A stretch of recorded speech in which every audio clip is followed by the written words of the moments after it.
What is it that's triggered your concern? It's been a combination of two things.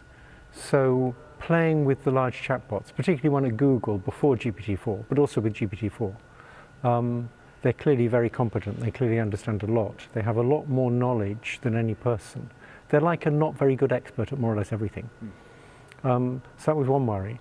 And a second was coming to understand the way in which they're a superior form of intelligence, because you can make many copies of the same neural network.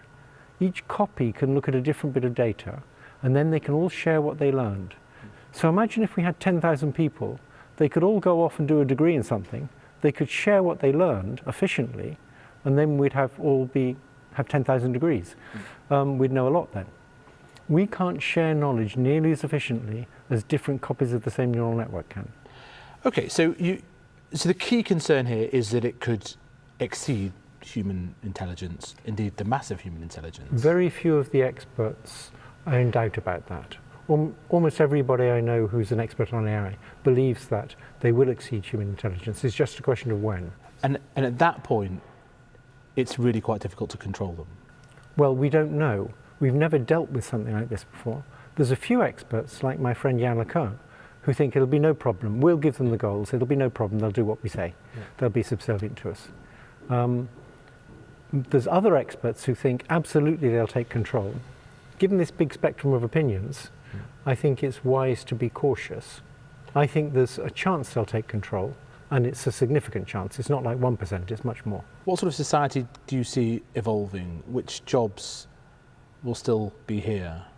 Yes, I'm very worried about AI taking over lots of mundane jobs, and that should be a good thing. It's going to lead to a big increase in productivity, which leads to a big increase in wealth. And if that wealth was equally distributed, that would be great. But it's not going to be. In the systems we live in, that wealth is going to go to the rich and not to the people whose jobs get lost. And that's going to be very bad for society, I believe. So it's going to increase the gap between rich and poor, which increases the chances of right-wing populists getting elected. So to be clear, you think that the societal impacts from the changes in jobs could be so profound that we may need to rethink the politics of, the benefit system, inequality, absolutely, yes. Universal basic income? Yes, I certainly believe in universal basic income. I don't think that's enough, though, because a lot of people get their self-respect from the job they do. And if you put everybody on universal basic income, that solves the problem of them starving and not being able to pay the rent, but it doesn't solve the self-respect problem.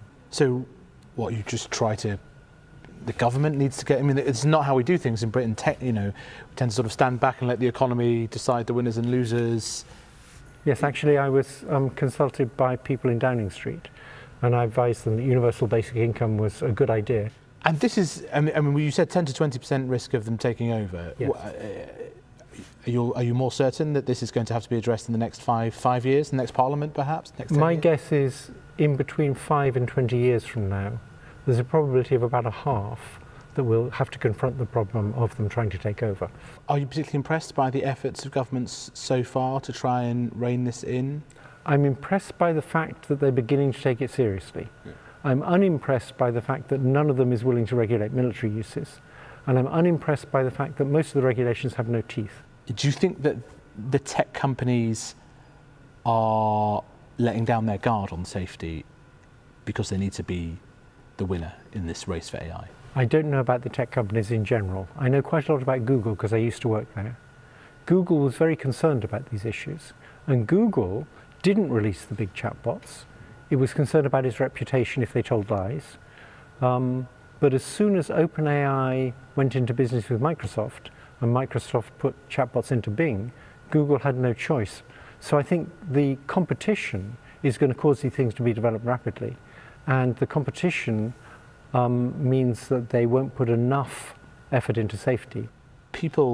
Parents talk to their children, give them advice on the future of the economy, what jobs they should do, what degrees that they should do. It seems like the world's being thrown up in the air by the yes. world that you're describing. What would you advise somebody to study now, to kind of surf this wave I don't know, because it's clear that a lot of mid-level intellectual jobs are going to disappear. And if you ask which jobs are safe, my best bet about a job that's safe is plumbing, because these things aren't yet very good at physical manipulation. That'll probably be the last thing they're very good at. And so I think plumbing is safe for quite a long time.